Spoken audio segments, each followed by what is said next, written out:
going to give you a couple of minutes to read this.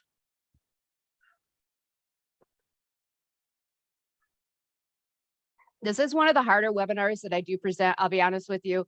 I didn't recognize until probably after about a year and a half of presenting this with John that it really shakes me up. It brings a lot to the forefront of what my kids have gone through and what we've gone through as a foster adopt family. And it's hard for me to self-regulate after it. I try to use the mental health words. So I really try hard to self-care after. I really hope you will self-care after. I know John feels the same way. If at any point you get overwhelmed, and you will, because it's hard not to have those feelings, that's okay. I get it. Go to the bathroom, do what you need to do. I hope you can come back. But take care of you, whatever your self-care looks like. This is the boring stuff that I believe was on the flyer, so I'm just going to skip it. I'm going to kind of already talked about this, but these kids have gone through a lot of trauma, and you never really truly know unless you're working in a mental health setting or someone has told you a child has trauma, that they have trauma. So I think this webinar will help you get a better understanding of what trauma looks like and why these kids really do need qualified interpreters.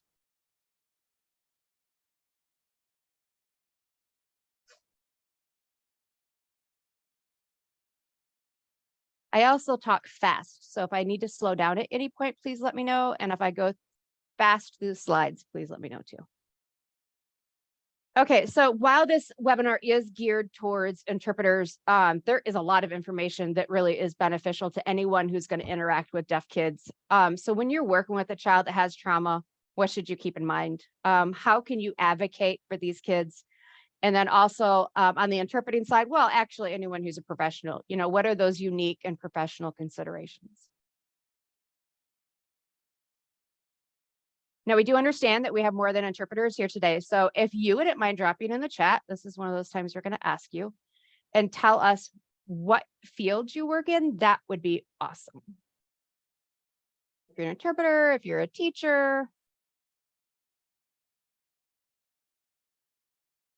a parent, ooh, yay for parents, educational interpreter, interpreter tutor, interpreters, educational interpreters. SLPs, yay for SLPs. I love seeing all the people that we don't usually get. Program supervisor, a parent of a deaf adoptee, educational interpreters. Yeah, we got a nice little broad group. That's exciting. Excellent. So John and I are going to show you a video real quick. When John and I were first designing this webinar, I wanted to throw this video in, and John was like not wanting. He didn't want to put it in there. I had seen it in a mental health conference. I interpreted it, and it shook me to my core. And what I told John was people have to seriously understand what these kids are going through. And John had mentioned before, we use foster care as a point of reference for us. Mind you, there's a lot of kids out there that don't ever make it into foster care and live this on a daily basis. So although we're talking about kids who have gone through the system, you're interacting with kids probably frequently that you don't even realize go through this at home. So this is a rough 911 call. John, do you want to say anything real quick about it? No, just yeah, as you listen to it, pay attention to kind of how your body reacts along with kind of what you think about it and what you feel about it. And that'll kind of tie into some of the stuff we talk about as we kind of go through tonight.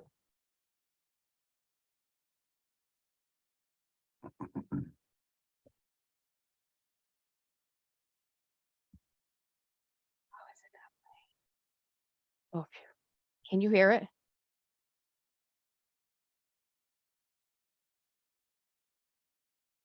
Why can't you hear it?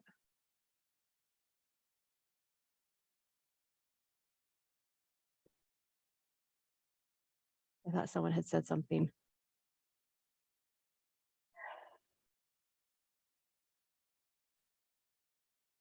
Eek. All right, I'm gonna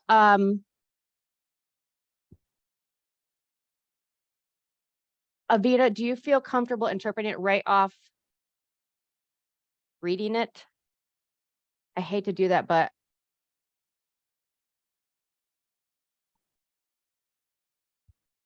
I don't know why it's not playing. The sound isn't playing.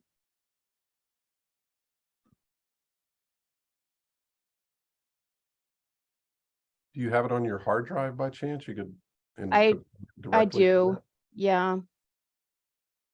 Thank you, John. Suggestions in the chat for what to do to. Go to the advanced settings under screen share.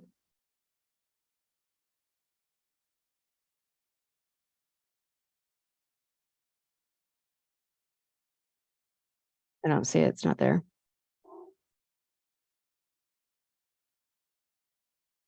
No, I only have how many participants can share at the same time, who can share. All right, let me just hold on one second. I do have it downloaded.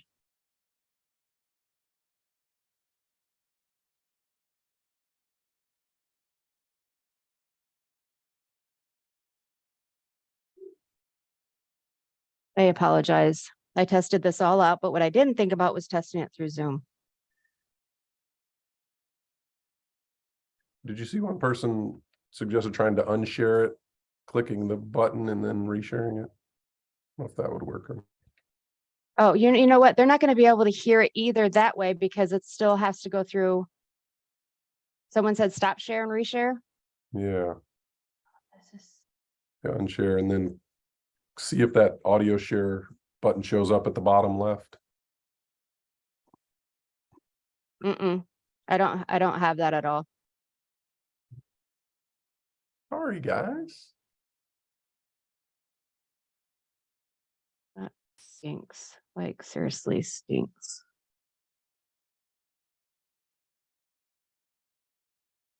All right, I'm really, really, really sorry. I'm just gonna have to play it, I guess. Which really, really stinks. Can you see the screen back again? Yep. All right, I'll sit and dink with it while you guys are watching it, I guess. I don't know if I'm gonna Google.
I have totally lost. Can anyone hear me? Yeah, you're coming through. Can't see you, but can hear you. I've totally lost my camera now. I don't no. know. You gotta be kidding me.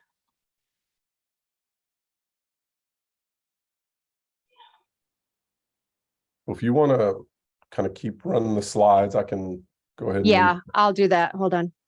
Let me at least. What the heck? All right, can you see it again? Yeah, I can see the slides. Is it right or is it? You're at the end of the video. Okay. No, there you go. All right. Well, I'll go ahead and take it from here unless you had something you wanted to share, Andrea.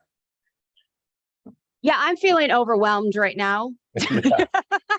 So What the So heck? even though we were only able to read that, I would imagine if you were following that, you had some responses, and again, in a physical response, certainly a mental and emotional response. And so I just real curious for you guys, if y'all want to type into the chat just real quickly, what kind of was your initial response as you're following along with that and reading what was going on between this little girl and this 911 operator.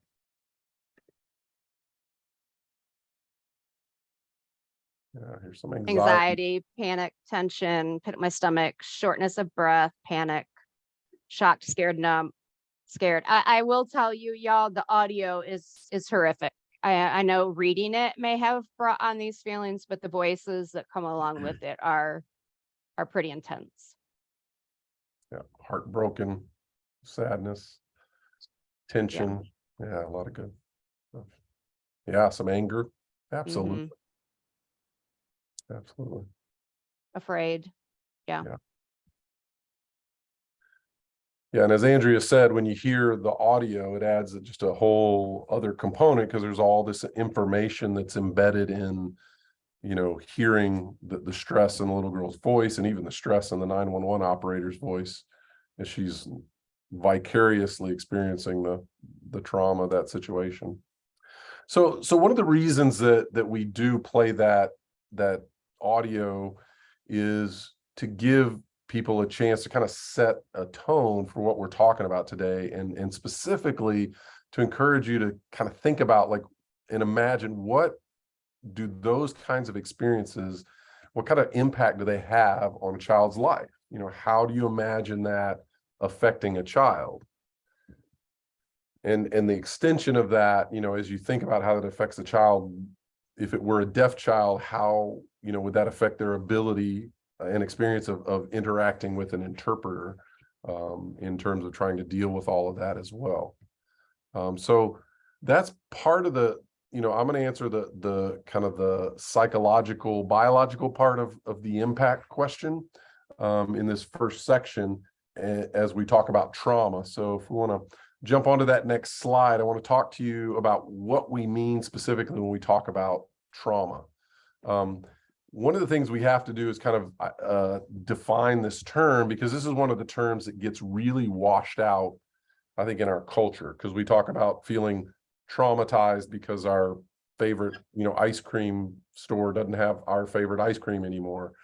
But that's not what we're talking about here. And so a good thumbnail definition of trauma is listed here. And it's basically this idea that a trauma is experiencing a distressing event, so something that stresses an individual, but that overwhelms that individual's ability to cope. And so what that helps us understand about trauma is that the very same event can traumatize one person because it overwhelms their ability, and doesn't traumatize another because their ability may be able to keep up with the level of distress. And so it's more a self-referential definition, which is appropriate, rather than an objective, hey, if this happens, then you've experienced trauma. Now, with certain types of events, obviously, you tend to see trauma either a lot or all the time.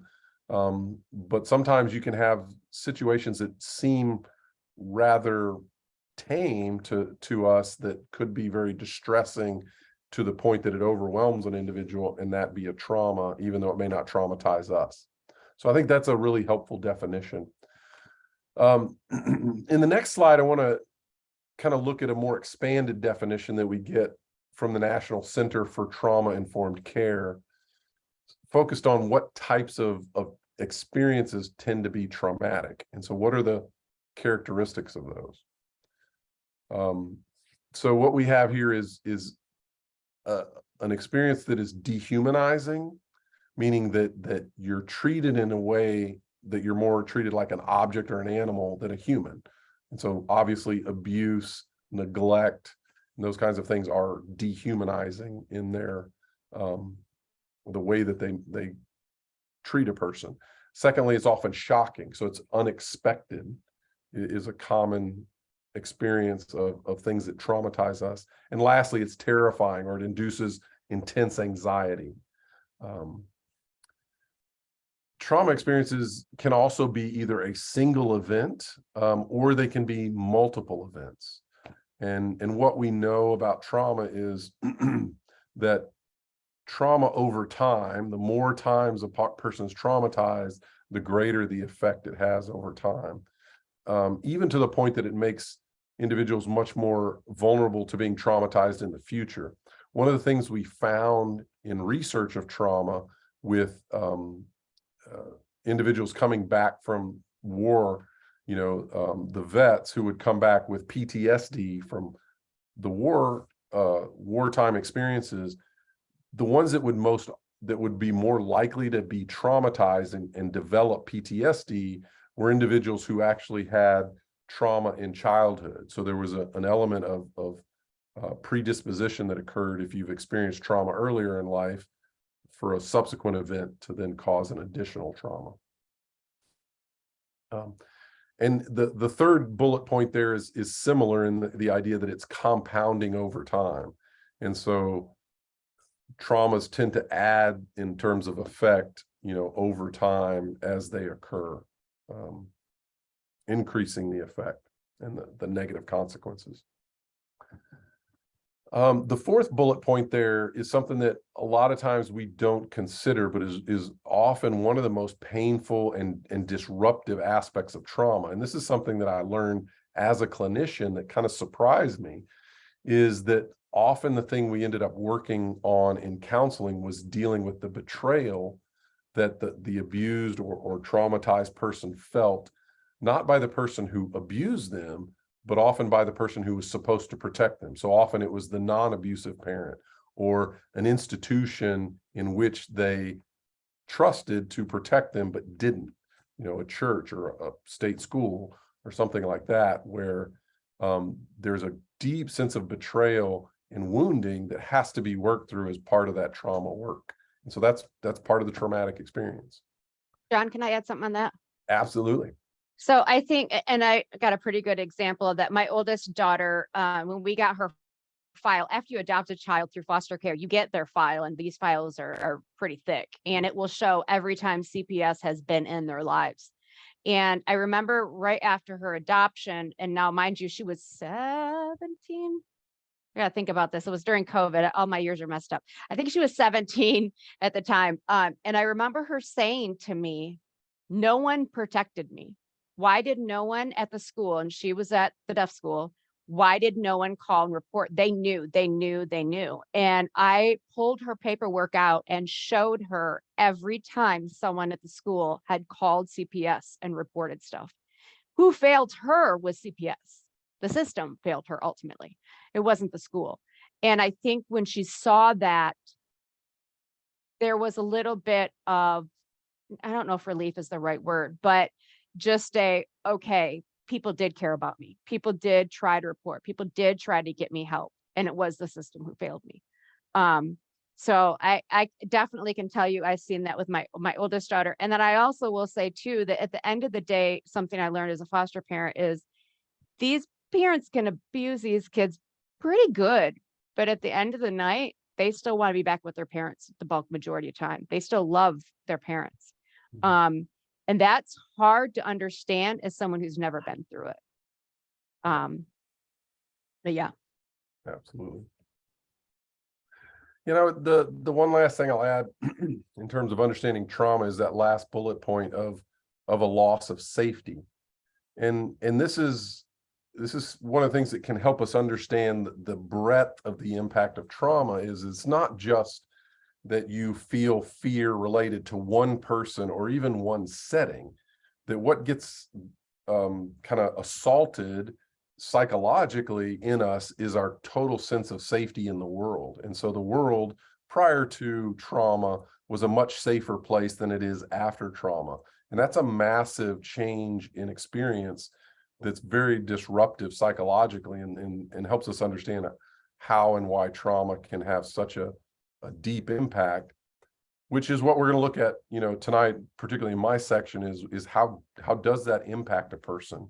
And we think about the impact in a psychological way primarily, and we'll talk about that more toward the end, but I'm going to show you first and kind of explain and show you some scans of how it actually affects our physiology, our brain. So let's go on to that next slide and we'll dive into some of that. Oh yeah, forgot about that. So before we get into that, let's talk about, excuse me, trauma in the deaf population in particular. John, do you want to give them a chance to read it? Yeah, sorry, I forgot to do that. I'll give my voice a chance to rest.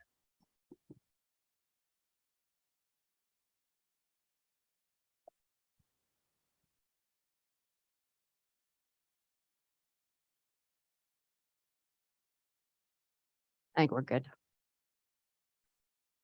Yeah, so one of the things we want to let you know up front is we really struggle with, a lot of statistics around abuse, particularly in deaf individuals, is not studied very often. And so most of the statistics we have, which are not a lot to start with, are pretty old.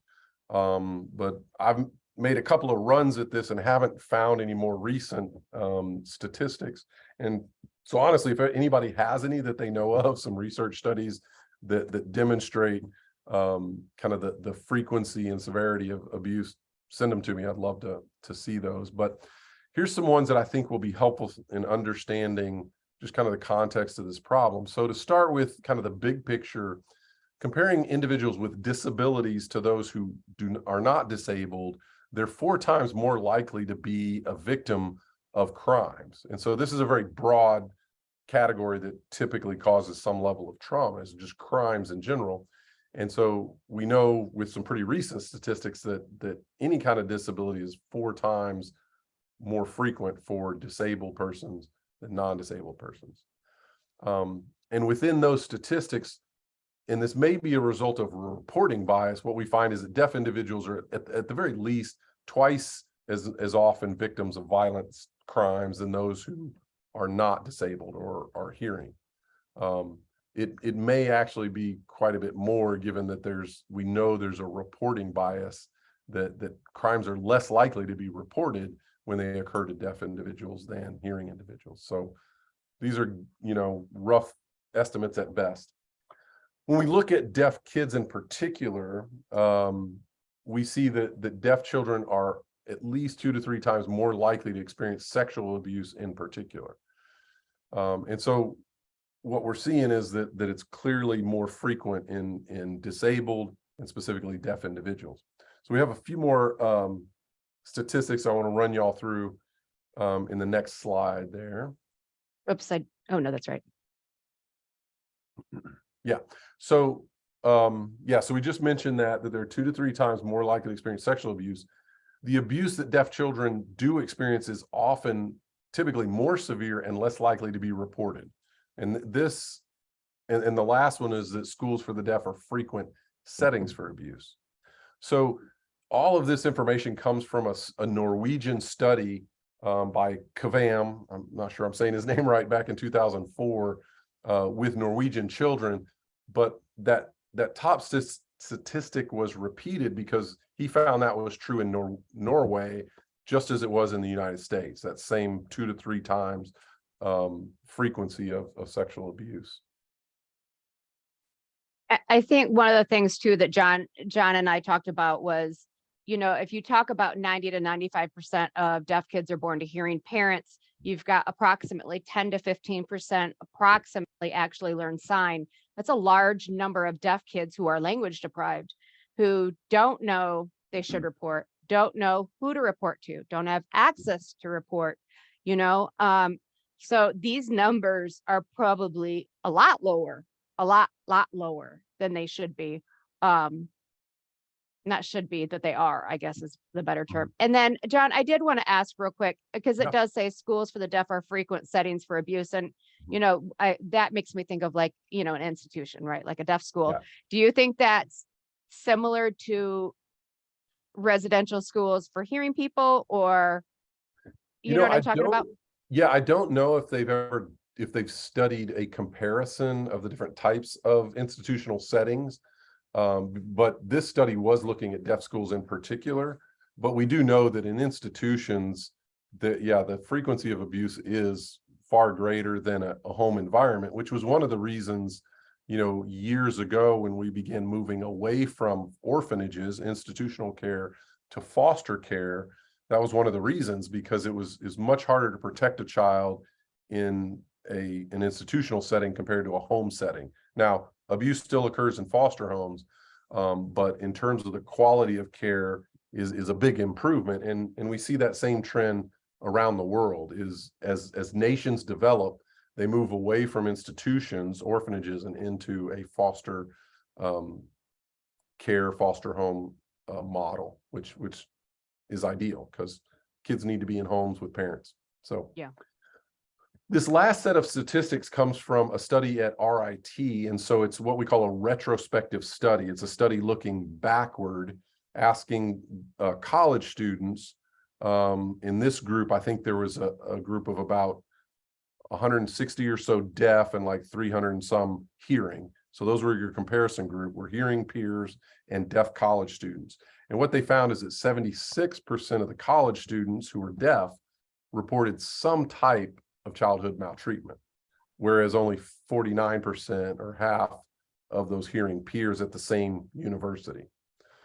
So clearly at least 25% more reported of any type of maltreatment, meaning any type of abuse or neglect in that community. Some other interesting studies that I think are relevant, particularly to interpreters and anybody interested or part of the deaf community, is that actually the more integrated people were to the deaf community, the more they participate in the deaf community, including, having access to other deaf individuals, was a protective factor. So the more isolated a deaf child is, as you would imagine, the more vulnerable to abuse they were, and the more vulnerable to the negative effects of that abuse when they experienced it. So their ability to recover was also tied to being part of the deaf community and having that support. So that was done back in 2014, which is not too long ago. Yeah, let you read that one.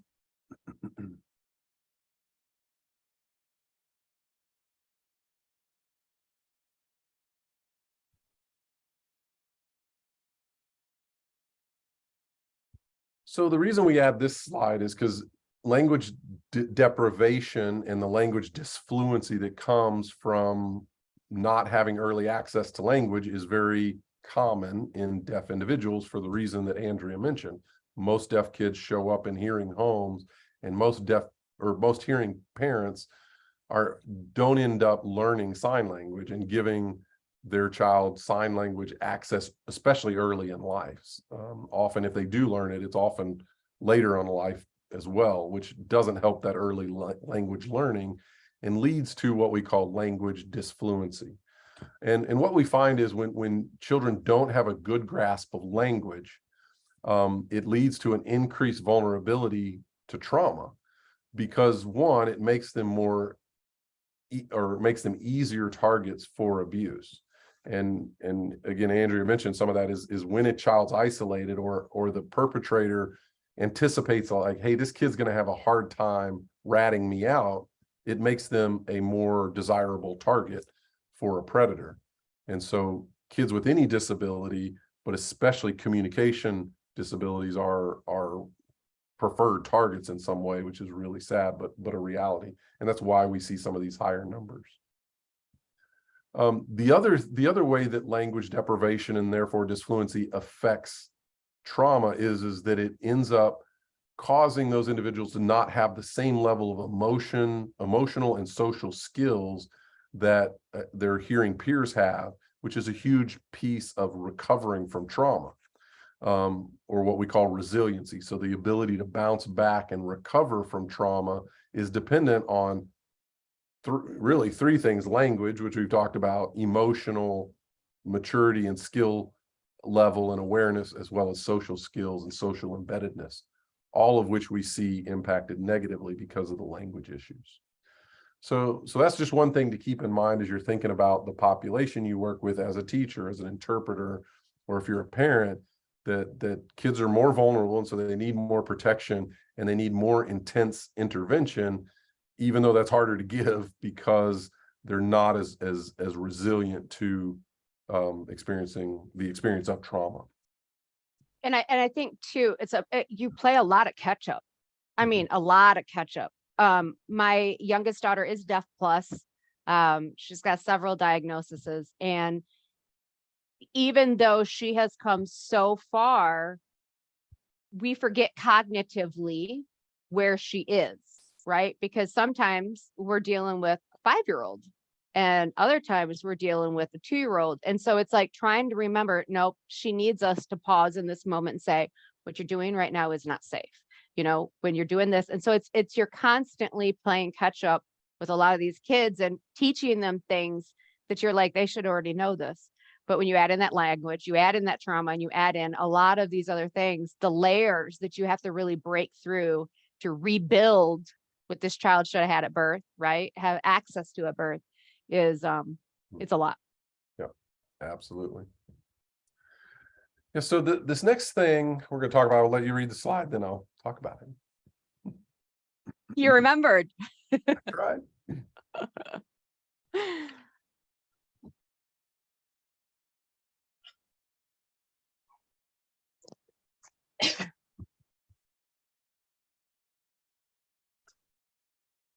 So this idea of information deprivation trauma is a concept that we share because it's particularly relevant for deaf individuals. That trauma, as the definition says, either is experienced because of a lack of information, or an event that's going to be traumatic is more traumatic because there's a lack of information. And so some of the ways that this plays out is that when hearing families or deaf families, but families try to protect a deaf child or deaf individual from being stressed out, they often make it worse, because instead of understanding the bad thing that's happening, they don't understand the bad thing that's happening, that is happening. They're just confused, and confusion is far more stressful than an understanding of what's going on, even if that understanding itself is stressful. So information is a protective intervention and helpful process, which again, deaf kids often don't get. Secondly, sometimes, especially in the context of disasters, getting information about people they care about, people that are safe for them, is harder for deaf individuals. And so in a wide scale kind of disaster or lockdown or shooting or something like that, a deaf individual may go for much longer not knowing if the people that they care about are okay or not. And that ends up creating more trauma. The last one is probably the most powerful, particularly for children, is that incidental learning that we talk about that happens as a result of hearing children just overhearing conversation, hearing the news on the TV, and things like that, that's not specifically taught to them, but that is just picked up mostly a lot through hearing, is lacking in deaf kids. And so they don't have this background knowledge about significant events, about what a hurricane is and how dangerous it is or isn't, or earthquakes and how long they last or don't last, and all of these things that actually can create that lack of understanding of background information. When they just see the term or see the images on the screen, they don't know enough to really gauge, am I safe? Are the people I care about safe or not? And so they end up being far more impacted and traumatized by a situation, specifically because they just don't have the information or access to it. So I do want to add real quick. I think that, we're a very responsive country. We're not great at being proactive. I think that seeing a lot of emergencies come up, as you had mentioned, like hurricanes, for example, seeing the interpreters on stage nowadays, having that certified deaf interpreter is so crucial to the deaf community as a whole to have access. You have the Daily Moth, you have a lot of other places now on Facebook where kids have more access to it. But like hearing kids, sometimes a little bit more of that access can be dangerous too. I mean, it also requires parents to sit down and have those conversations, and then we go back to language access. So it's like you see improvements, but then it goes back to that language, and if they have access at home. yeah, absolutely. So as we think about trauma, just want to quickly remind you that trauma can occur throughout the lifespan, even prior to birth, is what research has shown us, that when a fetus is under stress, when a baby's still in, her mom's tummy or his mom's tummy, like that, the stress on the mom and any trauma that she experiences can end up having long-lasting effects on the child that we see, that shows up in research years later in terms of development. And obviously, even during birth, trauma at that stage, infancy, childhood, adulthood, all along the developmental pathway, we can be traumatized. One key thing I want to highlight is that the earlier trauma occurs, it tends to have a much greater effect because of development. So because the brain is so rapidly developing in utero, even just a little bit of an introduction of a foreign chemical like nicotine and the things that come with cigarette smoking can drastically affect, and certainly alcohol and other drugs, the development of that child for the rest of their life. Same thing with an infant, traumas at infancy, the earlier it happens, the more it tends to affect a child. Whereas as we move into adulthood, we develop greater and greater coping mechanisms, going back to our definition, which mitigate the negative impacts of trauma. So I think too, you know, I remember when I had my oldest son, and we had like a new pediatrician or something, and they ask you those questions, you know, did you have a vaginal birth or a cesarean? You know, at what age did they sit up and what age should, you know, they ask you all those questions. And the reason why is they're trying to see if there is any trauma that you may not even realize you had trauma, if it was a hard birth, or, you know, if you had fallen or something like that.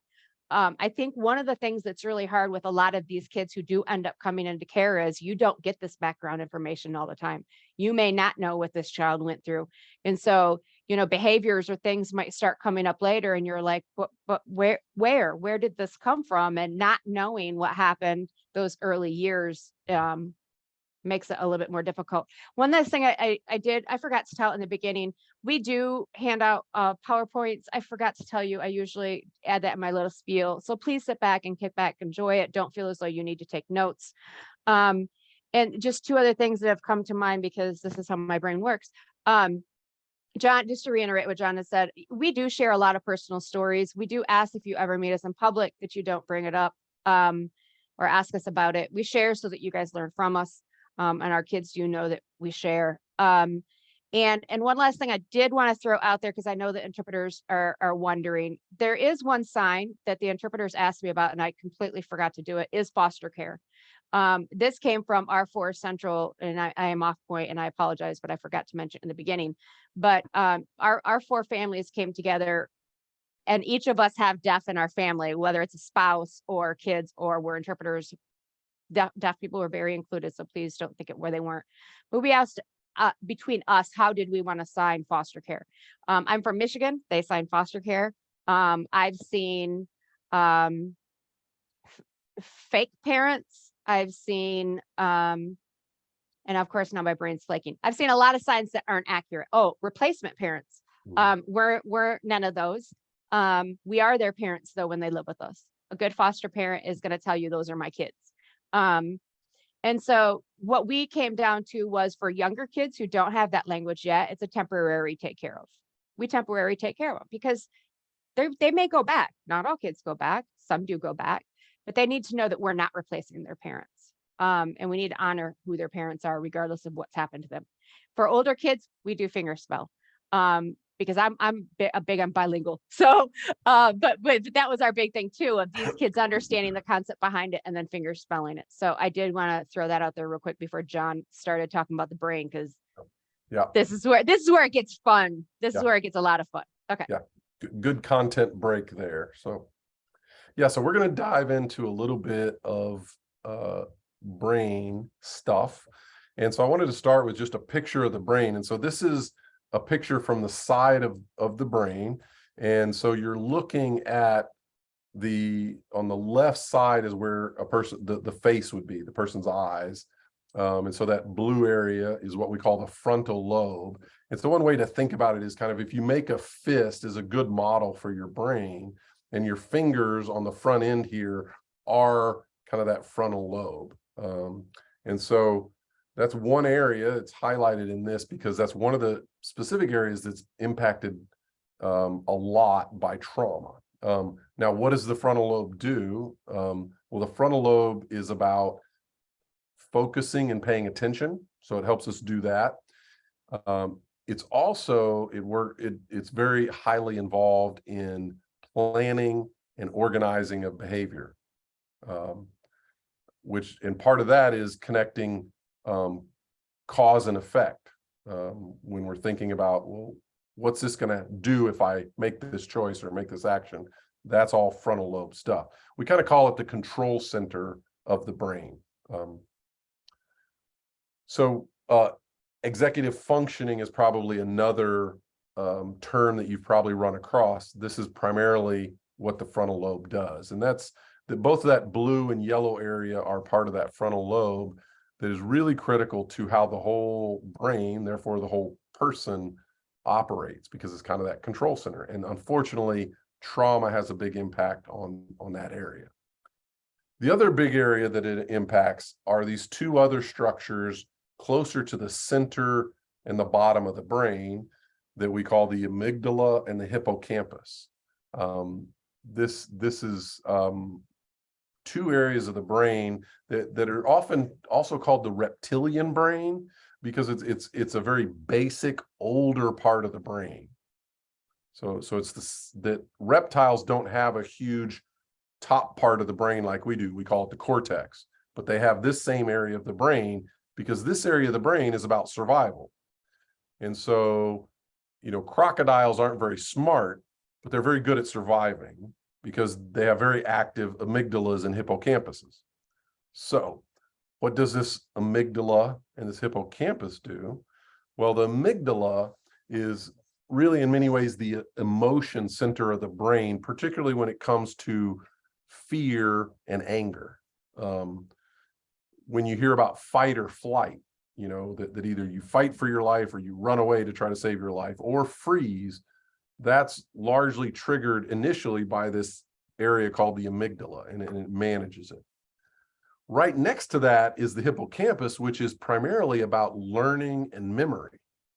Language is also closely tied in here, but it would make sense if you think about survival that you would want the part of the brain that's the alarm system, the amygdala, next to the memory system, because that allows you to learn, okay, the things that are dangerous, I can now remember those things. And so in a typical environment, this is a good thing.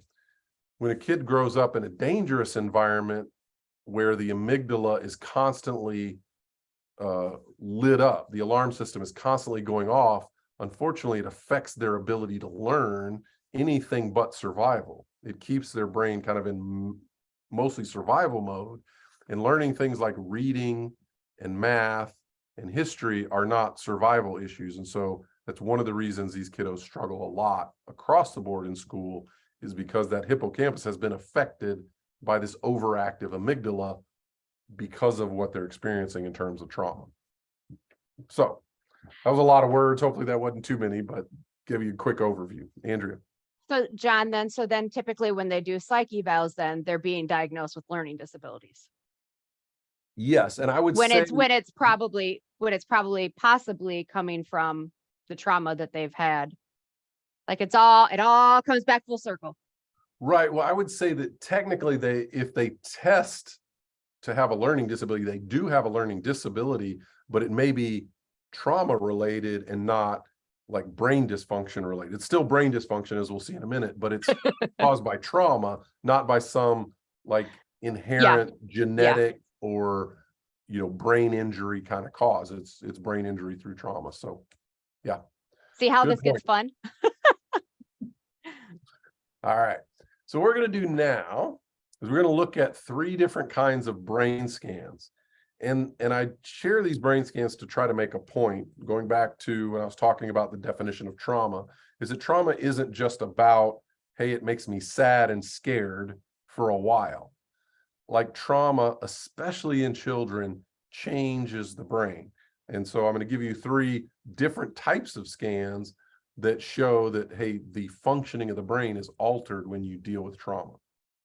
So let me explain this scan here. This is, as you can see, that long word that's pronounced magnoencephalography or magnetoencephalography. That's why they shorten it to MEG. What it's measuring is in real time brain activity electrically. So the electrical activity in the brain is being measured by this magnetoencephalography. And what you see on the left is an individual with active PTSD, and on the right is a person without PTSD, what we call a normal control comparison. And in this case, what they're told to do is just rest and relax while we scan your brain. So what you should see is a brain that's actually in resting state.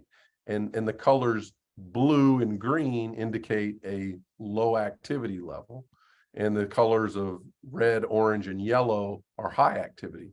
And so what this is clearly showing you that at rest, a person with PTSD who's been diagnosed with this disorder, that's post-traumatic stress disorder, the outcome of trauma, what we see is their brain is incredibly active when it actually shouldn't be. Like their brain should look like the person on the right and be relaxed and calm. But as a person with PTSD will tell you is they can't shut it off. That even if they can make themselves look calm on the outside, inside their brain is running at high speed. And it basically never shuts off even after they fall asleep.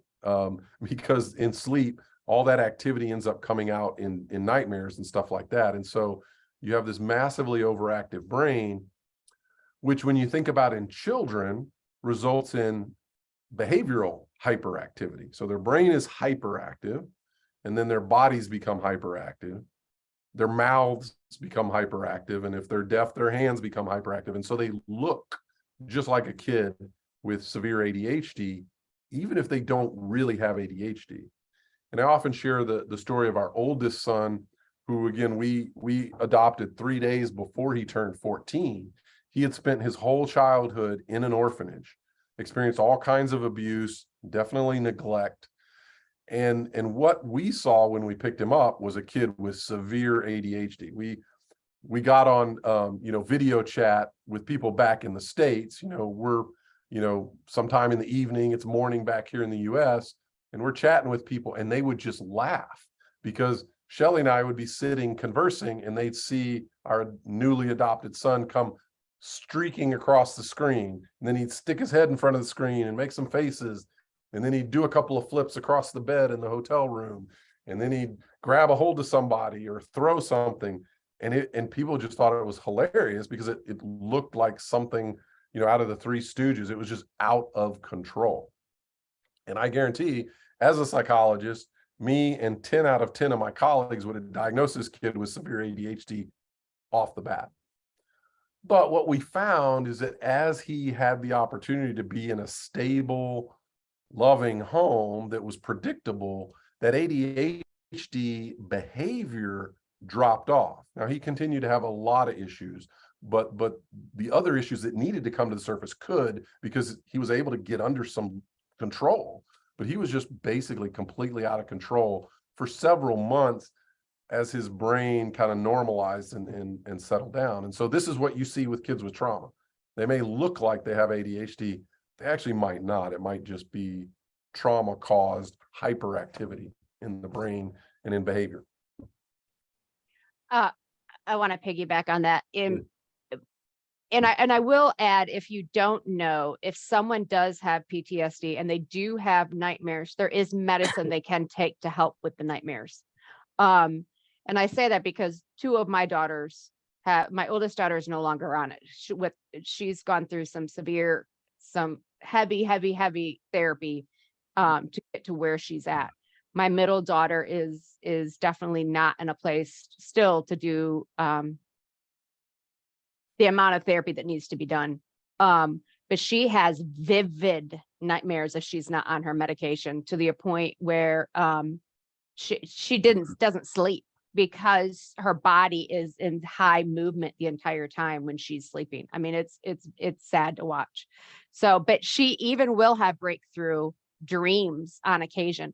And what with our oldest daughter is we've had to tell her, when you have a nightmare, you need to tell people, because it rocks her core. Like the entire day, she will be really shook up from it. And so she's now gotten to a point where she'll come out and say, I had a nightmare last night. I'm like, okay, well, what can I do to make you feel better? What can I do to help you right now? And then we tell the whole family, hey, she had a nightmare. Just kind of give her a little bit of a break today. Don't pick on her as much. Don't be as mean to your sister. There was one other thing I was going to say, and now, of course, it slipped my mind. I don't remember. Okay, we'll go on to the next scan. Yeah, pop up, I'm sure. No, it always does. Yeah, so that previous scan, we were looking at electrical activity. In this scan, we're going to look at what's happening chemically in the brain. So this is a PET scan, which is basically a scan that they radioactively label different chemicals. And in this case, they labeled serotonin, which then allows them to see where is serotonin being released in the brain, so that we can look at a specific chemical as it's being metabolized in the body. And so what this scan is showing, that on the left, you have a person with PTSD, and on the right, a person that doesn't have PTSD. And this time you see a lot more red, orange, and yellow in the person's brain who doesn't have PTSD, meaning that there's more serotonin being utilized in the brain, being released and absorbed, being used to communicate in the brain than the person with PTSD. So what does that tell us? Well, it tells us that where serotonin is active, it's going to be less effective or less active in a person with trauma. And at the top of that slide, I listed a few of the things that serotonin does. On the top there, it says the regulation of mood. And this is why we take SSRIs as our primary medication for depression and anxiety, because SSRI stands for selective serotonin reuptake inhibitor, meaning that it allows more serotonin to be available in the brain. And so that's kind of, at least theoretically, how they work and how they help with mood is they increase the amount of serotonin. And so what we see from these slides is that with trauma, a person's brain is going to be releasing less serotonin, which makes them more vulnerable to mood issues because serotonin is not able to regulate mood the way it should. Secondly, appetite is another thing that's regulated by serotonin. And so you see appetite disturbances in kids with trauma, even if they haven't had trauma related to food. Unfortunately, many of them also have trauma related to food. They've been withheld from food, they've been hungry, starved, and so then it becomes a trauma trigger itself.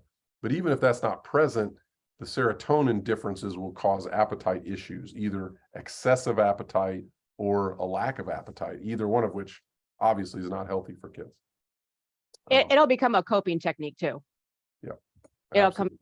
One of our daughters, they were living in her and 3 of her siblings, along with her parents, were living in a motel actually. And all they had was processed food sitting around. So cereal is her go-to all the time. And she's at the American School for the Deaf. If you're not aware, the American School for the Deaf is one of 3 schools in the nation that has a program for kids who have a lot of trauma, a lot of challenges, and truly do need more of a residential type program, a clinical residential type program. So anyways, she came home for a visit and literally cleaned out probably 3 boxes of cereal. And I told my husband, we have got to keep a better eye on this because that's all she's eating and it's full of sugar too. So yeah, it really very much so will become their coping technique. Yeah. Yeah, and so serotonin, in addition to appetite and food, it also affects sleep. So in addition to nightmares disrupting sleep, just serotonin imbalances cause sleep problems. And you see that a lot in kids that are in the system or have had trauma. To share another story from our experience, when we first got our foster son, our younger son, again, he was 3 3/4 or so almost 4. You know, we originally said, hey, we're not going to take infants because we'd rather not stay up all night with a baby and change diapers. Well, when we got him, he stayed up all night and he wasn't toilet trained either. So we got it anyway. Worse than an infant, given his size. So that's what you get. Welcome to foster parenting. So I remember, John, you'll see John and I laugh a lot. And you might be like, why are they laughing? Like, that's not funny. You learn as a parent of children with trauma to laugh. Yep. Because if you don't, you cry a lot. You learn to find humor in these experiences because it's not easy being these parents. It challenges your marriage. It challenges a lot. And so having your community and your people that you can laugh with is important. And I laugh with you because my youngest was the same. She came to us at 4.5, not potty trained. And my 7.5 came to us not potty trained. So yeah, I feel you. Part of our self-care and coping mechanism. Wait, let me go back to that. Oh, sorry, John. A couple other components just in terms of sleep there. The other one is the second thing that serotonin's involved in is actually learning and memory. So remember, I was talking about the hippocampus. One of the factors in hippocampal activity is serotonin. It's one of the chemicals involved. And so low serotonin levels that we're seeing in this brain scan also interfere with learning and memory, which we see in these kids. So it's another pathway in which trauma affects kiddos and their brain function. So that's chemical. That's what we're looking at. So we've looked at electrical, changes our brain electrically, it changes it chemically. Now we're going to look at it even changes the very structure of the brain. And so this scan is your run-of-the-mill CAT scan. It's an X-ray. It's just telling you, here's what your brain looks like inside your head. And what these these are again a person with PTSD and on the left, and a person who does not have PTSD on the right. And a couple of things probably stand out to you, that the brain on the left seems smaller, because it is quite a bit. And there's a lot more black space around it. That black space is just fluid, what we call CSF, cerebrospinal fluid. It's the cushion around your brain, which is important, but you shouldn't have that much of it, because what it means is there has been shrinkage of the brain that has been replaced by fluid. You see this with brain tumors and things like that over time. Once the dead tissue is gone, it just gets replaced by fluid.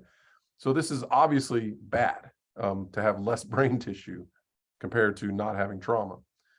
Now, at the bottom is a zoomed in space, and in black, you see outlined there two small areas of the brain, and that is the hippocampus. And it looks a little different because this is from the front to the back view. And so on the left, you see this kind of flat shape. That's the hippocampus. And on the right, you see something that's larger and much rounder. That's what it's supposed to look like.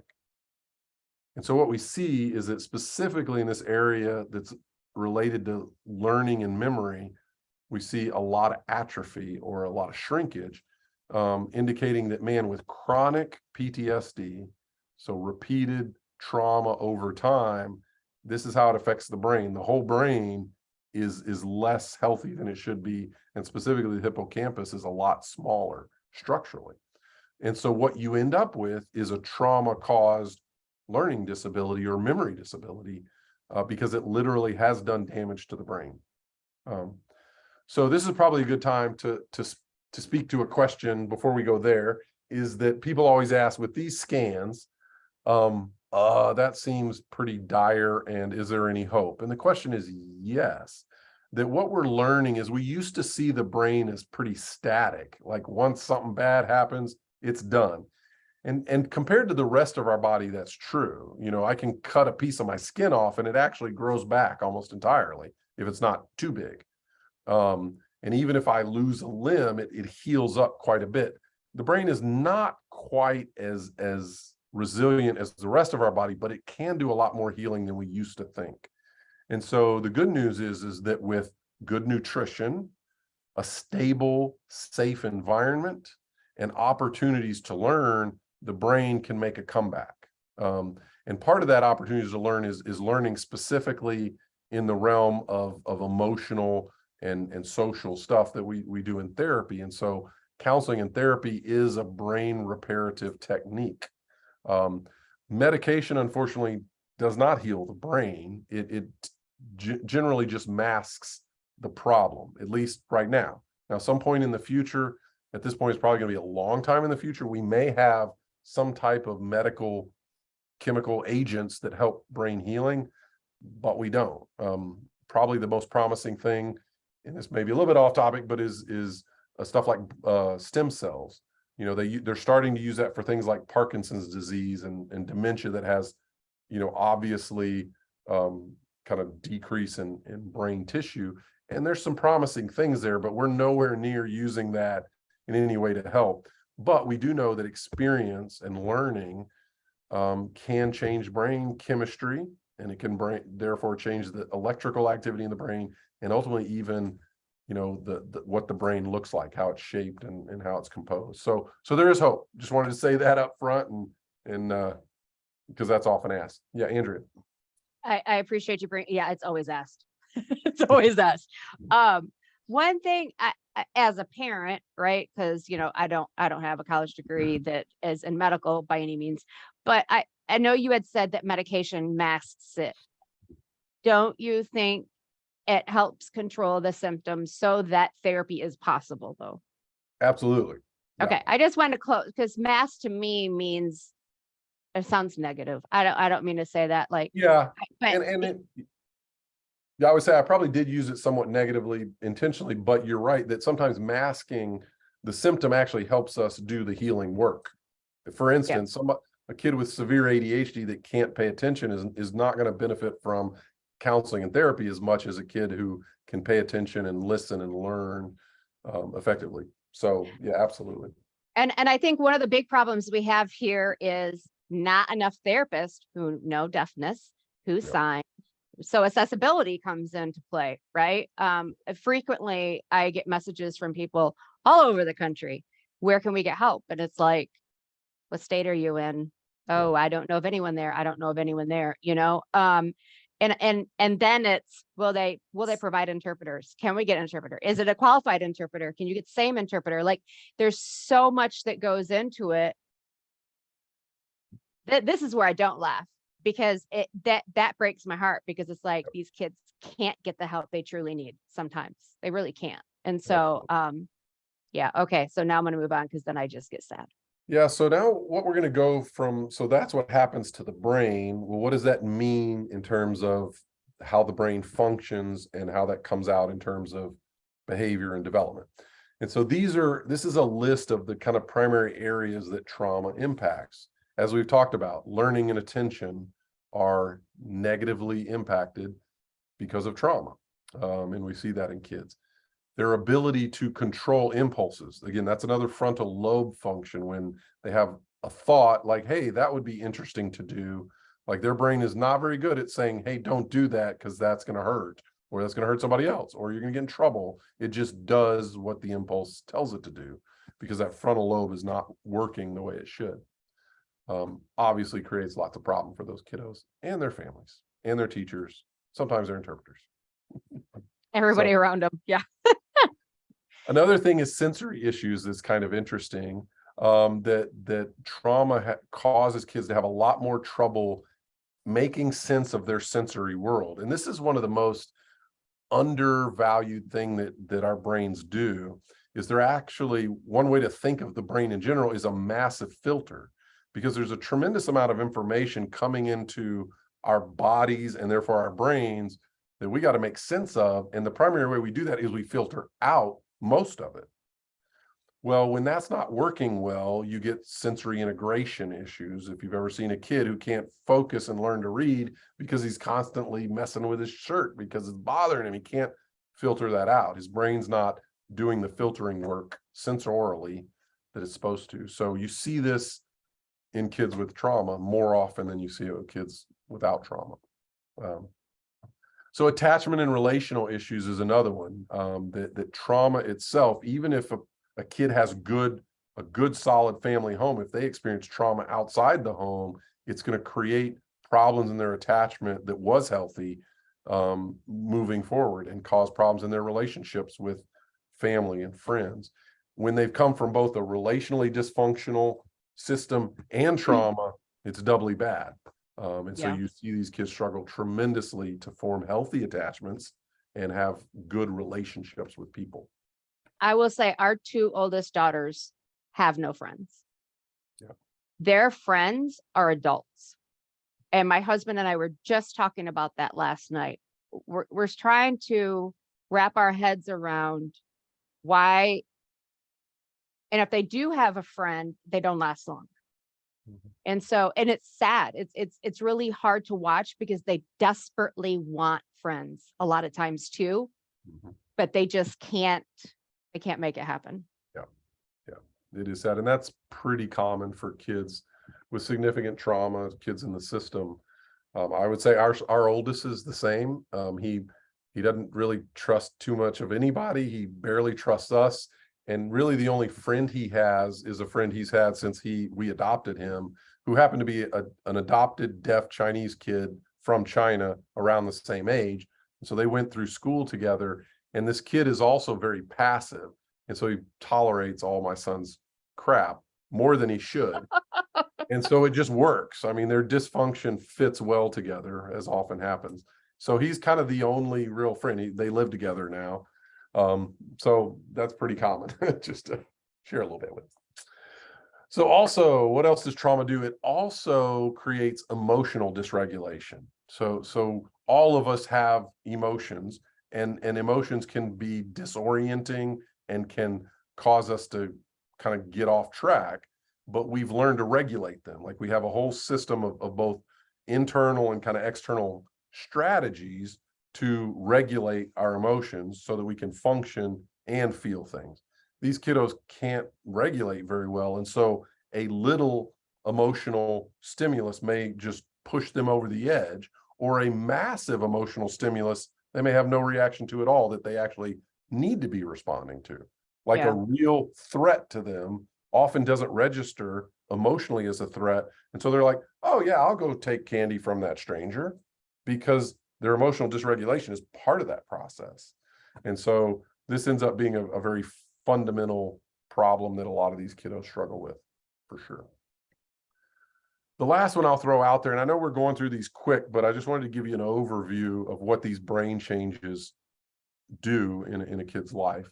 But the last one is probably one of the most challenging to deal with, and that is aggression and self-destructive behaviors. And so aggression is just aggression outward, and self-destructive behaviors is aggression inward. And so what you see with trauma is just a high level of aggressive behavior that's often hurting other people or damaging property, or they may turn it towards themselves and harm themselves, or all of the above. And obviously this becomes one of the biggest challenges as a parent, as a teacher, as an administrator. Like, how do we keep these kids safe and the people around them safe, and yet still provide a healing, loving, caring environment for them? It's not easy, and it takes a lot of creativity and effort on people's part. And again, Andrea and I could probably spend several hours sharing lots of stories of aggression and destructive behavior. I don't know if you have any you want to throw out there, but I think they get the picture from my point. Well, there is one I do want to add, and it's not my own story, but I had an interpreter who had taken, I think, John and I's webinar as well as the CPS webinar, and she had reached out to me because she was interpreting. It was a mainstream program. She was interpreting for a child that had been adopted, had gone through the foster care system, and in Ohio, and this child was extremely aggressive, and he targeted the interpreter a lot. One of the things I will say, and John's wife and I, and John and I have had this conversation of noticing, at least in our home and his home, that the abuse target typically goes towards the moms. Hold on, I gotta get my train of thought again. Most often will go towards the moms. And in this case, at school, he was targeting the interpreter. And I, again, because I got my degree on Google, I have the feeling that it probably was because that was the only person he had direct conversations with. He had direct communication with, and she was his safe person. To the point of, though, she was literally he would pull her down, he would rip her hair out. And as much as she wanted to leave that job, she couldn't. She could, but she couldn't, right? Because she felt there was no one else who can deal with this kid. And so I think if a child is targeting you like that, and you're an interpreter or you're a teacher, or like, at some point, the amount of trauma that you are going to have from this relationship, you have to step back at some point. If there is a way to, you just have to take care of you. You really have to take care of you, because if you can't take care of you, you can't take care of someone else, right? It goes back to that old additive. But it was a sad situation, and I haven't talked to her probably about 6 months or so. I really should check in to see how things are going. But she was like, the school doesn't want to do anything. They don't want to put any behavior plans in. And again, it was one of those deaf kids that had language deprivation, had trauma, and they couldn't find therapists, and the school didn't get it. And it's rough. One of the things I would add to that is that one of the reasons we do this webinar is that we're hopeful that as you understand this better, it should equip you better to avoid maybe situations where you find yourself facing aggression. And be more aware of kind of helping a child, you know, avoid getting to that point. I mean, that's not the main focus of this, but I do think that's a natural outcome of having a better grasp of these things that will come. So I think I want to add one more thing real quick, John. Yep. If you do interact with a child that does have trauma that is aggressive, you will over time start to notice when they're amping up, is what I call it. You'll see those signs and signals. And I think the more self-aware you become on it too, is how you can keep yourself safe. So like one of my daughters, we used to grab her shirt and rip her shirt down. She grabs her earlobe. She would actually pick at the inside skin on the inside of her mouth and cause almost like an ulcer. Her eyes would like this. And honestly, there was nothing behind that child's eyes. So like you could you literally see it come on. And I think that's important to start looking or being self-aware of when things like that come up. Yeah. Good deal. Okay, so we're about to jump into kind of my second main topic, which is a little bit shorter, talking about neglect, but I thought it might be helpful to at least stand up and stretch. I don't know if you think we ought to take a full break or not, but obviously you can go to the bathroom anytime you need, but Want to do a 5-minute? Yeah, I think we probably have time to do that. Yeah, I think we can do a 5-minute, and then that would give me a second to test out this audio again, because I'm really, Oh yeah, for the videos, that's a great idea. because we do have one more video coming up. So let's take 5 minutes. So that would put, according to my clock, at 8 after the hour. So we'll see you guys at 8 after, hopefully with audio enabled.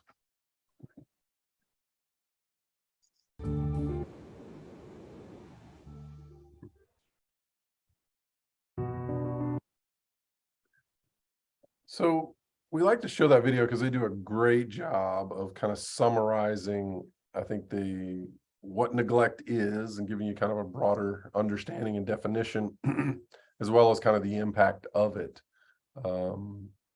across kind of that spectrum. And one of the things that I like about that is they talk about those 4 different levels of neglect and the different impacts they see. And I'm going to show you guys a couple of different scans that actually come out of that last category of institutional neglect from orphanages overseas. And these were orphanages in Romania, right after Romania opened up, after the kind of Berlin Wall came down, and we saw just a lot of neglect there. And so we're going to look at some of those scans. Andrea, did you have something? Yes. One thing I want to bring up is they talk about repeating the cycle. You know, we're starting to see more and more in the news talking about generational trauma, right? And so when these kids aren't removed from these homes, you've got generations who have been involved in the foster care system. And that cycle is going to continue if we aren't able to intervene, if we aren't able to get either the parents the help and the support that they need so that they can become safe, happy, healthy homes for their children, right? Or remove these kids, get them in foster care and have them adopted by whoever they're adopted by, right? I think John and I both do recognize the trauma for the birth family as well as kids when kids are removed. But, you know, and this is my takeaway from watching it. I mean, I see everything that John's talking about too, but, you know, one of my daughters is 2nd generation being in foster care. And we're already talking about if she has kids someday, if she doesn't get help with the therapy that she needs, that's going to be a 3rd generation. And so I think that's a big thing to bring up too from this is it's kind of disgusting that a country that we live in today that has all the resources that we have, and we have such high numbers of neglect that are only being reported. So, yeah, I wanted to throw that out there too. Yep. Whoops, sorry, go ahead. Yeah, so as I said, these are some brain scans, and these are of 3-year-old children. The one on the left is a typical normally developing kid that's growing up in a home, you know, stable home with mom and dad. On the right is a child who has been in an institution and experienced extreme neglect. And in most of these situations, it wasn't really primarily or even any nutritional neglect. It wasn't because they weren't fed enough. They typically had enough food. What they didn't have was that serve and return, that interaction with another human being. At most, they saw a human being's face a few times a day, and they stuck a bottle in their crib and maybe propped it up if they couldn't hold it and left them alone. Nobody talked to them. Certainly nobody picked them up and rocked them and held them and all the things that helps your brain develop. And this is the outcome, is you see a drastically smaller head. And basically the brain on the right, even though it's from a 3-year-old, is the size of an infant's brain. And so they are years already behind, even though they're only 3 years old. And unfortunately, at this extreme level, the neglect that causes such damage, such lack of development, it tends to be a lot of it permanent. Even at this stage, if they get them into a healthy home, they're going to have some permanent effects and permanent delays that they'll still develop, but they'll be even at into adulthood well behind where they should be because the brain's been damaged. It hasn't had the input that it needed to wire itself correctly. So that's just a drastic picture I wanted to share with you guys. Andrea. So I guess, John, my question for you is, and I keep going back to this, if we have our deaf kiddos who are in homes where they're not getting communication and they're neglected, I mean, it's not going to be on the severity that these scans are showing, but it's similar. Yeah. I mean, yeah, you can extrapolate from this that while, yeah, you won't see this kind of damage, it is damaging to a brain to not be exposed to language. And that's one of the ways I describe to people when you talk about, like, why is it such a big deal that a kid doesn't get language till 4 or 5 when they get to school as a deaf child? Well, the problem is the brain is wired to receive language starting at birth, and it gets less and less able to do that the older it gets. And by the time kids are 4 or 5, they will never learn language adequately if they haven't had it before then. There will always be some, it causes a learning disability in the language arena. And so, yeah, so neglect does damage the brain is kind of takeaway message. Our first foster daughter who came to us, who was hearing, they told us she was hard of hearing and they told us she had vision problems. And it was because her eyes didn't track and her head didn't track to sound. And come to find out, she was 6 months old when she came to us. Mom would feed her and leave her in the crib, like John's talking about, and not interact with her at all. And so when she came to us, I mean, we of course loved holding her, and loved, doting on her and doing all that stuff. And she ended up catching up, but that's a hearing child, right? And so no one sat there and held her and cooed with her and talked to her. And so over time, yeah, she started, eyes following the toy or head turning to the sounds. So yeah, I mean, yeah. Okay, next slide. Yeah, so the next slide is just another way of looking at the brain. This is, again, the electrical activity in the brain. And in this case, with an infant or a 3-year-old, in this case, you actually want to see a lot of activity because they can't monitor and manage their own thought patterns very well. And so you get what you get when you scan the kid. And so what you see on the top 3 scans there is an institutionalized child. And on these scans, the top of that circle is like their nose. So you're looking down at the top of their head, and on the front of it is where the eyes are. And that's what you see is kind of the red orange areas there. And when you compare it to the scan below it, which is a child who grew up in a home, not an institution, you see a whole lot more activity across the spectrum. And so the visual and frontal lobe is what you're looking at that's lit up in those areas. And on the far right is really striking. This is kind of actually flipped upside down. And so that's actually the left side of the brain that's red on that one. And the left side is where the language center. So what we see is the language center is bright red because it's just processing information. This kid that hasn't been talked to, it's doing nothing. And this is why even when they're exposed to language later, their brain isn't doing anything with it. It's just noise because they didn't get it at the right time. And so I think these are just some powerful, again, images to help us understand that neglecting a child, even if you don't beat them or sexually abuse them, does damage to their brain, not just their emotions. It doesn't make them just sad. It harms their development. So that's kind of the sad takeaway. And similar answer to the question, well, can that get better? Yes, to an extent, depending on the severity. Again, in these cases, these are so severe, there is some significant permanent damage. In some of the other cases, getting them into a safe, stable home or fixing their home is enough and they can catch up. I will add, our two younger daughters that came to us with no language. My oldest daughter was 7.5 when she came to us and did not have a lot of language. And then my younger daughter was 4.5 and didn't have any language. The struggle I've seen then is their brain is working so hard to pick up the language that when they go to school, it's like brain's working hard with language, but brain's also working hard to learn academics. Like there's so much going on for them at one time. It's amazing to see how it goes, but they also, I think, have times where their brain's just like, I can't, I mean, they're exhausted by the time they come home because their brain's in overdrive trying to process all of this stuff happening around them. Yep, absolutely.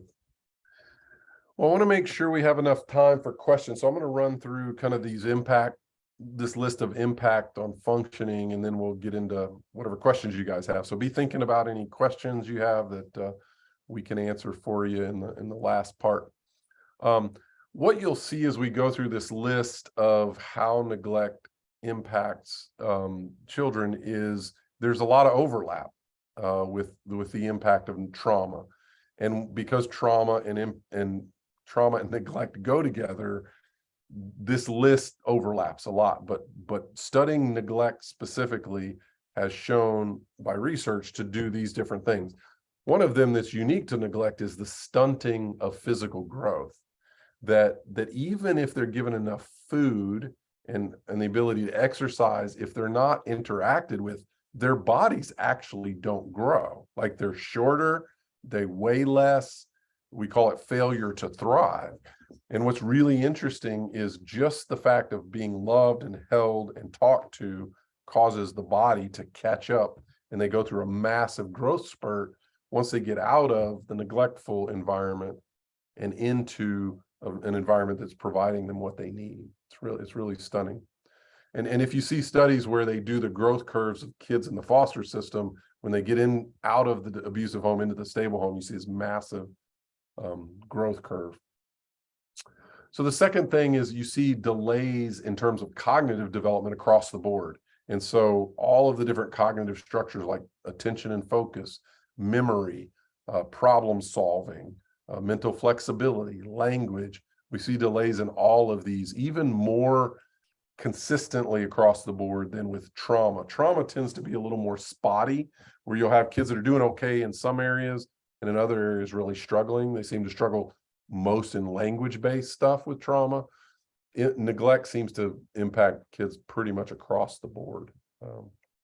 One of those cognitive delays is what I mentioned earlier, that executive functioning deficit, that frontal lobe of the brain is not managing the rest of the brain very well. And so their ability to problem solve and make decisions and manage their behavior just isn't very good, which is part of what leads to poor self-regulation. That next one, that both on an emotional and physical level, they just can't keep themselves very regulated and need a lot of help, beyond what a kid their typical age, because all kids need help with self-regulation. Toddlers are a classic example. They need a lot of help to regulate, right? You do a lot of things to help them calm down, to help them wake up when they need to, and all that stuff. Well, kids with neglect tend to need more of that even as they get older and should be maturing. Lastly, the disruption of the stress response is kind of interesting in that you see it on both ends of the stress response, meaning that in situations that children should have a stress response, neglected kids will often have no stress response, like when they're in danger, or someone's threatening them in some way. Like they don't get stressed when they actually need to be getting stressed. Whereas in other situations where there really isn't a reason to have a high stress response, they have this overwhelming stress response. And so it's just, again, it's a dysregulation of a mental and physical process that happens as a result of neglect. So that's just kind of a summary of some of the things we see, and that's just common to kids that have neglect. Anything else you wanted to add? Yeah, so going back to the stunting of physical growth, so my youngest daughter was with Bio Mom until she was, I think, 2.5, and they lived in a car. And one of the things we didn't realize the impact of that was she never had tummy time. She didn't learn to crawl. And so because of that, the muscles in her hands and wrists are overdeveloped in some areas and underdeveloped in other areas. So when we started OT for her, because she couldn't do hand shapes right, we were seeing the impact of the language from it. So not only did she have the language deprivation, but when the language wanted to occur, it couldn't occur because of the neglect of not having those early tummy times and crawling, that we're still digging. Like, she'll do ball like this.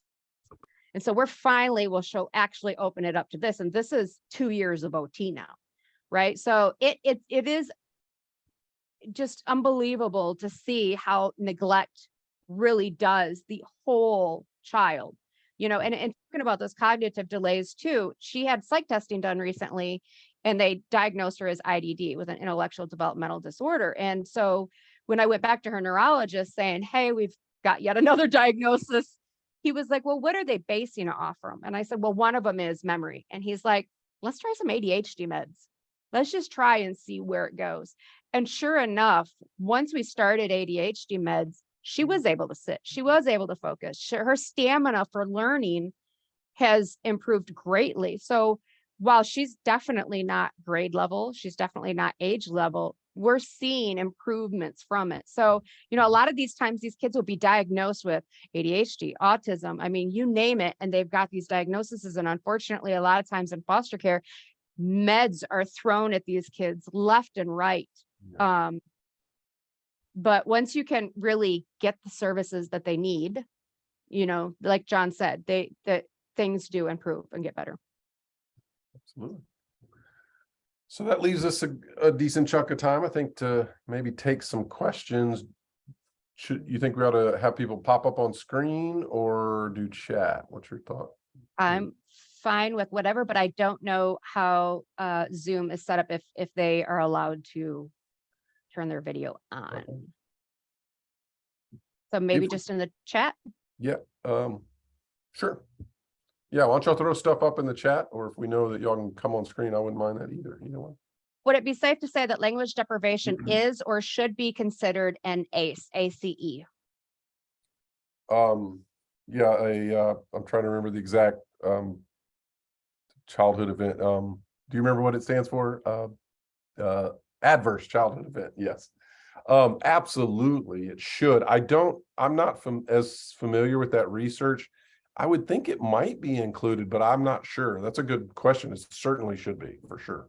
I'm Googling while we talk about it. Any other questions? Yeah, it looks like they said that if you would like to come on screen, just let your kind of person know and they'll spotlight you. Or you can put it in the chat if you don't want to come on screen. Yeah, either way, chat or see your lovely face, hear your voice as mine is going away. And I have found an article on ACE, and I can send it in the email. Also, I will send out all the videos because I did notice that last video wasn't captioned. So I'll send that out too if you want to watch it again later with captions. But I am finding stuff on it, so I will. I'll throw these resources in. I think another thing that's important to mention is people don't get deafness. They just don't get it. Why can't they read my lips? Why can't they write back and forth? And I think so research related to language deprivation, as being included in neglect, as being included in this, as being included in that, they compare it to spoken languages. And while I think there's, a little bit of ways you can, we need more people at the state and federal level to get it. Any other questions? Yeah, surely there's more questions than just one. And also, you will have our email address. So you are more than welcome to shoot John and I emails. Andrea, did you say you had a workshop specific for educational interpreters on how to interpret and work with these kids? We're going to talk about that next. The educational interpreting webinar I have is what do you do when Child Protective Services comes into the school? Okay. As an interpreter, are there any tips you have for working with language deprived children that display aggressive and self-harm to support them in learning coping mechanisms? Or wait, hold on. There's a few questions coming at the same time. I think I may have mixed. No, that was the next one after. Okay, hold on. There's too many coming in at once. As an interpreter, no, that's the right one. Mhm. John, is there anything you want to answer for that, for learning coping mechanisms? Yeah, and that is something we'll get into tomorrow. That's kind of the application of what we talk about today, is give you all just a foundation of understanding trauma and neglect.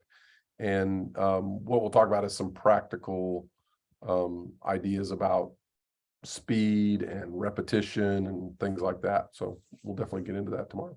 I will also say, when it comes to aggression and self-harm, I think that's more on a therapist's end, right? Like, there needs to be a therapist in place to talk about what things can a child do when those things come up. And I don't talk specifically about this, but I will say from my daughter, right? Like Play-Doh, or modeling clay, fidget toys, things to get in her hands to start stimulating them. Going for a walk, getting out of the situation, giving, swinging. For her, swinging was a big thing. When she started getting revved up, they would take her outside. Hey, let's go swing. A lot of schools nowadays have sensory rooms. Let's go get some sensory activities, like trying to nip it in the butt when it first starts coming on, to de-escalate the situation so it's not going up any further.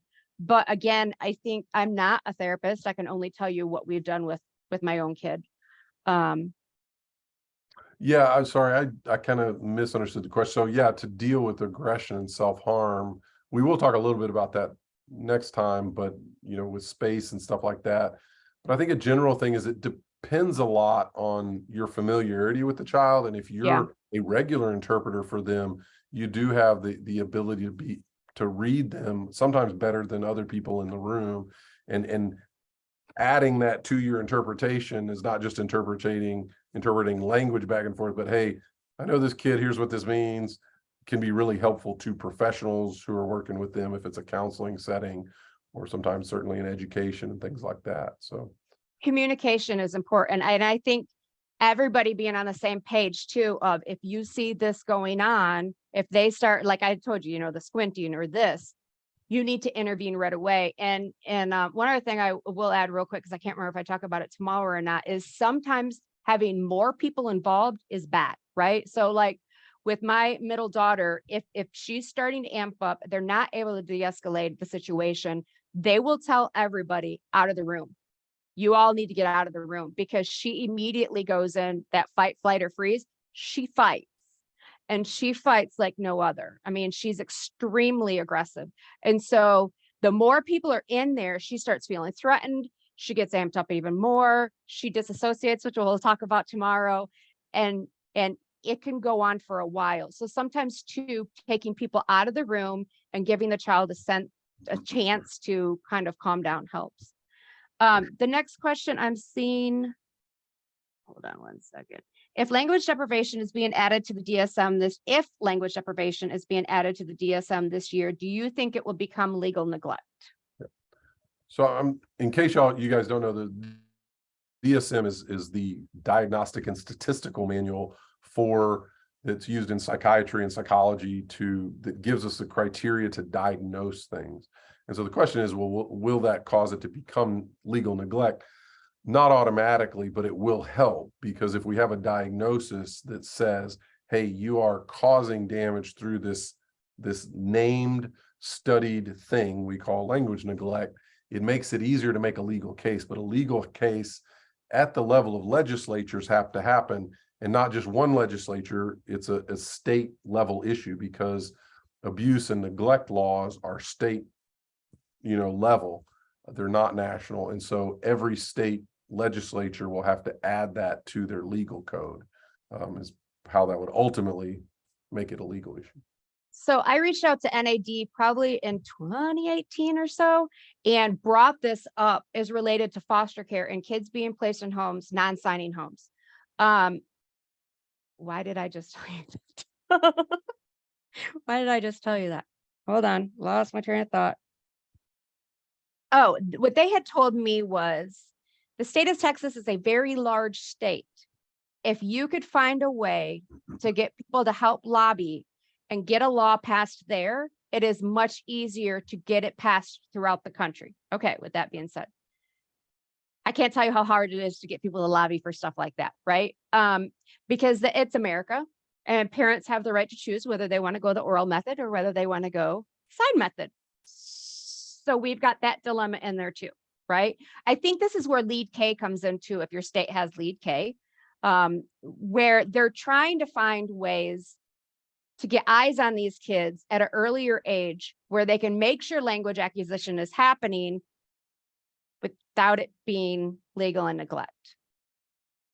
I think that's kind of where we're at right now. And until we can get it passed in one state or another, it is what it is. Okay, next question. What is the delay for a child with neglect and language deprivation? Meaning, how long should parents, teachers expect a child to be behind in language?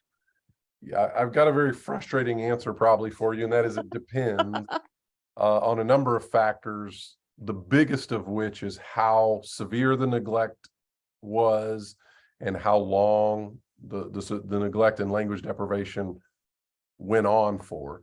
Because some deaf kids, actually get some, some parents will find some sign language videos and stuff like that. So it's hard. Sometimes it's not, complete. And so it's hard to predict. The other factors that are involved is kids are born with an inherent genetically, received potential, which we later measure as IQ is very heritable in the sense that for better or worse, we're basically, most of us are about as smart as we were born to be, unless we had some educational deficit, right? That education does help with, intelligence.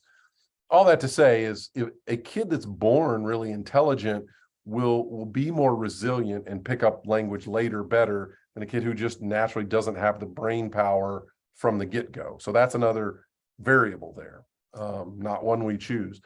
And the last variable would be is, well, whatever new environment they're put in, man, what kind of job do they do in terms of tailoring the language training to where that kid is? Not just the quality that they give, but it has to be matched and individualized to that kid. So there's just so many factors. I wish I could answer your question. The good news is it does happen. And for the less neglect, less intense, less time, it'll happen faster. So I'm going to piggyback it and put it in maybe a little bit more interpreter terms. Is it a language rich home? Do they have access to language right in their hands? Or do you have someone possibly learning with them? Like John and Shelley were able to do it, but you have some parents who don't. Are they putting, like we have started putting pictures of signs, my daughter signing it actually and putting it around the house to help her see it, to help her remind it. Are there any other diagnoses that are going to come into play? Like, I think there's so many variables. I am going to say this, and what's helped me personally with my youngest daughter is because I had all these hopes and dreams for her, right?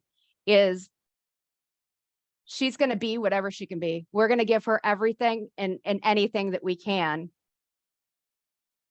And that's the place that I try to stay in, because if I don't, sometimes I get sad and angry because of all the stuff she missed out on early on, and it can be a hard place to be in. Okay, one last question I think we have time for was the school I work with switches the deaf students interpreters every 2 years to keep a healthy relationship and boundaries, which is understandable. However, I work with a student who has multi-level traumas and struggles with attachment and relational difficulties. Should I bring this to my boss's attention to try to give the student more stabilities by working with them for a longer period of time? Would staying with them longer help or hinder their growth? I can see pros and cons to staying longer. I say you stay. As an interpreter and as your mom, I'm telling you to stay. And if they don't want you to stay, they tell them they need to take John and I's training. Because these kids, John, you can add after, but these kids need stable people in their lives. And if they, let's add this. Suppose they don't have language at home. They don't have that direct communication at home. You may be the only person they can talk with in their language. They need you to be there. They need to have that connection. Now, if y'all don't get along very well, then you need to swap it out to someone else, right? But if you are, as I like to say, boo, you know, like you need to stay in this child's life. But you also need to watch your boundaries, right? But you may be the only safe person for them, which also means when things come up for this child, you might be the only person they tell. And they need you. Okay, now, John, take the scientific, we'll get it. Yeah, I mean, I would say in general, I would agree with all of that. I think that stability tends to be the most valuable thing. However, you know, there are some benefits that you're probably inherently addressing or acknowledging in there, is that one of the things for a deaf child that, and ultimately as they move into adulthood, you want them to be able to work with different interpreters as well as possible. So I would say if you can do both, some of both for sure, where they get exposure to other interpreters and work with other interpreters, that will be good within the bounds of what they're capable of doing. Like if that completely stresses them out where they crater for weeks, well then no, don't do that. But to the extent that they can tolerate multiple interpreters working with them, that'd probably be good in the long term, both from an interpreter use standpoint, but I would say also from a psychological relational standpoint. But that primary person is really important. And if you can kind of maintain that, I think that would be good. So that's my thoughts. Okay, I've got two more thoughts on that as John was just talking. So why not be creative and do it during their electives, like gym, art, something like that, right? And or why aren't we empowering the child and asking the child what they want? Why aren't we looking at that as well, right? Because these kids aren't empowered a lot. They don't have a lot of control in their lives. And so I can see a lot of different ways at this, but I would definitely keep that one as the primary. We have 8 minutes, so let's see if we can do, because I see a couple One other things. person I think before her asked about resources, about language deprivation. The one book I'm aware of, it came out fairly recently. It's called Language Deprivation and Deaf Mental Health. It's actually on my bedside table. I haven't yet gotten through it, but it's really good about the research behind, you know, what we know about how language deprivation affects kids and ultimately into adulthood. So language deprivation and deaf mental health is the thing. And Neil Glickman is one of the authors. He's done a lot of work and research in this area, and he's got another book or two out that, and if not, you'd find through that avenue, he's got a website that you could probably find a lot of good information on language deprivation if you're interested. John, will you send me that title so I can include it for them, please? Absolutely. Thank you. Thank you. I'm trying to see if there's anything else. Yes, advocating is a huge thing. I am a big component on advocating for interpreters. My daughter, my oldest daughter, one of the things she struggles with is self-advocating. My other daughter advocates, and she'll tell you exactly what she wants and when she wants it and how it's going to be. My oldest daughter really struggles with it. So, you know, early on, I've been taught, since she's been with us, if you have an interpreter and you don't care for that interpreter, you need to write down their name. And then next time you need an interpreter, you say, I don't want these interpreters. Or if you don't understand, you need to tell the interpreter, well, I don't want to hurt their feelings. I'm like, their feelings is not your problem. You leave an appointment, you need to be able to understand everything that happened in that appointment. And so I think also that's something that we don't do well with deaf kids in general, that I think that we should be doing, whether they're at a residential school, a mainstream program, wherever the case may be, is teaching these kids how to advocate too when it comes to interpreting and understanding information. All right, we may have literally like 5 minutes left if anyone else has any more questions. And again, you'll have our email addresses.